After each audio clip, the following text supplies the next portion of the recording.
कैसे हो साथियों। आज से हमने उत्तराखंड एलटी जो पैथोलॉजी के 30 क्वेश्चन पूछे जाते हैं उनमें हमने आज यूनिट 1 के क्वेश्चन एजुकेशन एंड फिलॉसफी शिक्षा और दर्शन के महत्वपूर्ण क्वेश्चनों को आज आपके बीच लेकर आए हैं। तो इस क्लास में हम कुछ महत्वपूर्ण क्वेश्चनों को सॉल्व करेंगे जो अति महत्वपूर्ण हैं। जैसे इसमें हम आदर्शवाद हो गया, प्रकृतिवाद, प्रयोजनवाद, उपयोगितावाद, प्रयोजनवाद को ही उपयोगितावाद कहते हैं, और अस्तित्ववाद, महान दार्शनिक शैक्षिक विचार को इस क्लास में हम सॉल्व करेंगे। तो आशा करता हूं कि क्लास आपको अच्छी लगेगी। अगर क्लास अच्छी लगे तो लाइक, शेयर और सब्सक्राइब करें, क्योंकि आने वाली हर क्लास आप तक तुरंत पहुंचे। तो साथियों, इसमें हमने यूनिट 1 एजुकेशन एंड फिलॉसफी, जिसका हिंदी में अर्थ है शिक्षा और दर्शन शास्त्र। तो ज्यादा समय ना लेते हुए हम क्लास को यहां पर स्टार्ट करते हैं। एजुकेशन एंड फिलॉसफी क्वेश्चन 1 है, दर्शन शास्त्र और शिक्षा एक ही सिक्के के दो पहलू हैं जो एक सिक्के के दो पृष्ठों की तरह एक दूसरे से जुड़े हुए हैं। यह प्रसिद्ध कथन किसका है?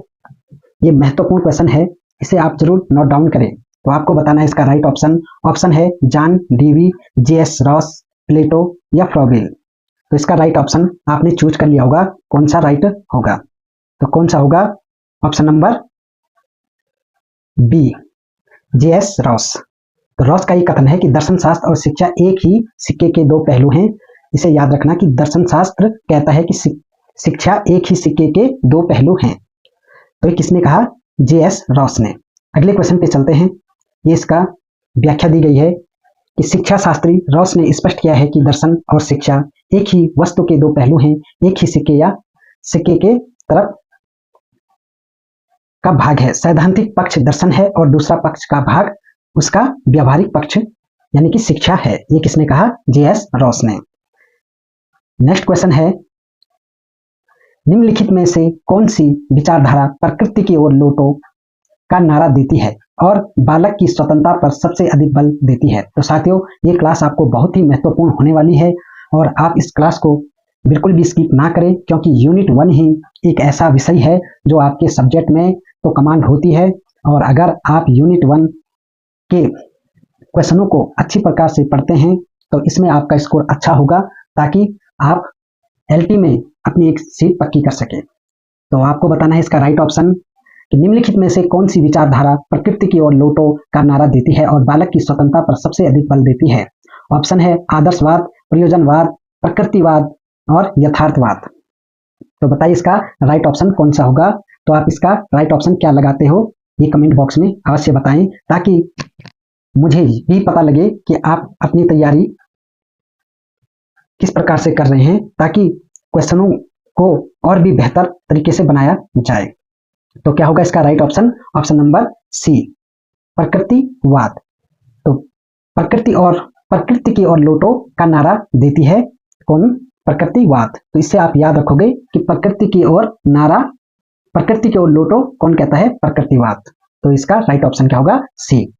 तो ये क्लास में जो भी क्वेश्चन हैं अति महत्वपूर्ण हैं और परीक्षा में ये पूछे गए हैं और आगे भी पूछे जाएंगे, चाहे वो यूटेट हो, एलटी में तो ये विशेषकर पूछे जाएंगे, और जहां पर भी पैथोलॉजी पूछी जाती है वो सभी क्लास के लिए महत्वपूर्ण है, चाहे वो यूटेट, सीटेट, कोई सा भी टेट हो। तो अगले क्वेश्चन पे चलते हैं। व्याख्या भी दी गई है, इसका एक आंसर आपने लगा दिया है, प्रकृतिवाद। तो क्या कहता है प्रकृतिवाद बाह्य और कृत्रिम समाज से दूर प्राकृतिक वातावरण में शिक्षा देने की बात करता है। क्या करता है? प्रकृतिवाद बाह्य और कृत्रिम समाज से दूर प्रकृति वातावरण में शिक्षा देने की बात करता है, और रूसो इसके प्रमुख समर्थक हैं। कौन है इसके समर्थक? रूसो इसके प्रमुख समर्थक हैं, जिनका मानना था कि प्रत्येक वस्तु प्रकृति के हाथों में अच्छी होती है, किंतु मनुष्य के संपूर्ण में आकर वह बुरी हो जाती है। ये भी महत्वपूर्ण क्वेश्चन है, पूछा जा सकता है कि ये कथन किसका है। तो आपको बताना है कि ये कथन पूछा जाएगा कि क्या पूछा जाएगा कि प्रत्येक वस्तु प्रकृति के हाथों में अच्छी होती है, किंतु मनुष्य के हाथ के संपूर्ण में आकर वह बुरी हो जाती है। ये कथन किसका है? तो किसका है? रूसो का। अगला क्वेश्चन है, आदर्शवाद के अनुसार शिक्षा का सर्वोच्च उद्देश्य क्या होना चाहिए? व्यावसायिक कुशलता प्राप्त करना, आत्म अनुभूति या आध्यात्मिक विकास, केवल भौतिक सुख सुविधाएं जुटाना, प्रकृति के नियमों के अनुसार जीना। तो आदर्शवाद क्या सिखाता है कि आदर्शवाद का सर्वोच्च उद्देश्य क्या है? तो इसका आपको राइट ऑप्शन बताना है क्या होगा। तो क्या होगा इसका right option? Option number C, केवल भौतिक सुख सुविधाएं जुटाना। तो आदर्शवाद का प्रमुख उद्देश्य क्या है? केवल भौतिक सुख सुविधाएं जुटाना। अगला नेक्स्ट क्वेश्चन है, व्याख्या दी गई है, आदर्शवाद भौतिक जगत की अपेक्षा आध्यात्मिक जगत नैतिक मूल्यों को सर्वोच्च मानता है। इसके अनुसार शिक्षा का मुख्य उद्देश्य मनुष्य के आध्यात्मिक विकास और आत्म अनुभूति द्वारा परम सत्य, ईश्वर, सत्य, सुंदर और शिव को प्राप्त करना है। तो किसका अगर पूछा जाए, ईश्वर, सत्य, सुंदर, यानी कि सत्य, सुंदर और शिव क्या है? सुंदर है। सत्यम शिवम सुंदरम कहा गया है ना, सत्यम शिवम सुंदरम। तो ये किसका मानना है? यह आदर्शवाद का मानना। तो इस तरह से इसकी व्याख्या भी दी गई है। नेक्स्ट क्वेश्चन है कि प्रयोजनवाद, ये भी महत्वपूर्ण क्वेश्चन है। लगभग हर क्वेश्चन यहाँ पर महत्वपूर्ण ही दिए गए हैं जो परीक्षा में पूछे जा सकते हैं, इसलिए कोई भी क्वेश्चन स्किप ना करें, कहीं से भी पूछा जा सकता है। क्वेश्चन है, प्रयोजनवाद के जनक या मुख्य प्रपात के रूप में किसे जाना जाता है? तो प्रयोजनवाद के जनक किसे माना जाता है? ऑप्शन है प्लेटो, जॉन डीवी, रूसो, सुकरात। तो आपको बताना है इसका राइट ऑप्शन। तो बताइए क्या होगा इसका राइट ऑप्शन? ऑप्शन नंबर क्या होगा? John Dewey.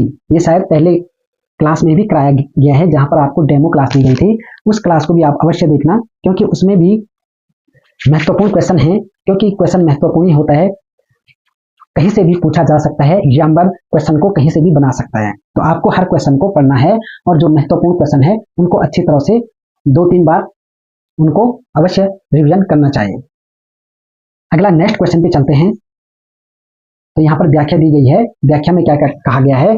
प्रयोजनवाद, जिसे उपयोगितावाद भी कहा जाता है। तो पूछा जा सकता है, क्वेश्चन बन सकता है कि उपयोगितावाद किसे कहा जाता है? तो आप क्या बताओगे? उपयोगितावाद को ही प्रयोजनवाद कहा जाता है।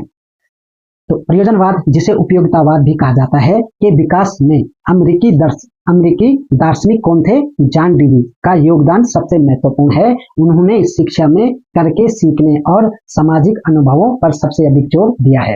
तो यहाँ से भी क्वेश्चन बन सकता है कि करके सीखना किसका कथन है? तो क्या बताओगे किसका कथन है? ये जॉन डीवी का। तो ये जॉन डीवी ने क्या कहा है कि करके सीखना और सामाजिक अनुभवों पर सबसे अधिक जोर किसका है? जॉन डीवी का। तो कहीं से भी क्वेश्चन बन सकता है, आपको ध्यान से क्लास को देखना है और क्लास को 1 से 2 बार अवश्य देखें, ताकि आपको वो क्वेश्चन एग्जाम सेंटर में अवश्य याद आ जाएंगे अगर क्लास को आप भली भांति पढ़ते हैं। तो अगला क्वेश्चन है, एजुकेशन शब्द की उत्पत्ति लैटिन भाषा के किस शब्द से हुई है, जिसका अर्थ आगे बढ़ाना या विकसित करना है? ऑप्शन है एजुकेयर, एजुशियर, एजुकेटम, इनमें से कोई नहीं। तो क्या है इसका राइट ऑप्शन? ऑप्शन नंबर क्या होगा? आप भी अवश्य कमेंट बॉक्स में आंसर दें, ताकि आपको अच्छे से क्वेश्चन याद रहे। तो अगला इसका राइट ऑप्शन क्या होगा? ऑप्शन नंबर बी, एजुशियर। तो एजुकेशन शब्द की उत्पत्ति लैटिन भाषा के किस शब्द से हुई है, जिसका अर्थ आगे बढ़ाना है या विकसित करना? तो ये किसका है? इसका राइट आंसर क्या होगा? एजुशियर। तो साथियों, इस प्रकार हमने 5 क्वेश्चन इस क्लास में किए हैं, आगे भी आपको इसी तरह कराए जाएंगे। तो ये इसकी व्याख्या है और आपको इसका आंसर बताना है कि लैटिन शब्द एजुकेशन का शाब्दिक अर्थ निम्नलिखित में से क्या है? शिक्षण की कला, सिखाने और सीखने की क्रिया, प्रशिक्षित करना या विकसित करना, ज्ञान का भंडार। तो आपको 4 विकल्प में से इसका राइट ऑप्शन बताना है और अगली क्लास में मैं आपको इसका आंसर बताऊंगा। तो आपको कमेंट बॉक्स में बताना है इसका कौन सा आंसर होगा। तो साथियों, इसी प्रकार से हम आगे कंटिन्यू क्लास को करते जाएंगे और आपसे अनुरोध है फिर भी कि आप क्लास को लाइक ना किए हैं तो लाइक, सब्सक्राइब और शेयर अवश्य करें। और जो भी साथी हिंदी से तैयारी कर रहे हैं तो वो कमेंट बॉक्स में अवश्य बताएं, क्योंकि हिंदी की क्लास भी हम जल्दी से स्टार्ट करेंगे और आपको हिंदी और पैथोलॉजी दोनों के ही क्वेश्चन यहाँ पर टॉपिक वाइज कराए जाएंगे। तो आपको फ्री क्लास, कोई भी चार्ज नहीं, ये आपके लिए दिया जा रहा है।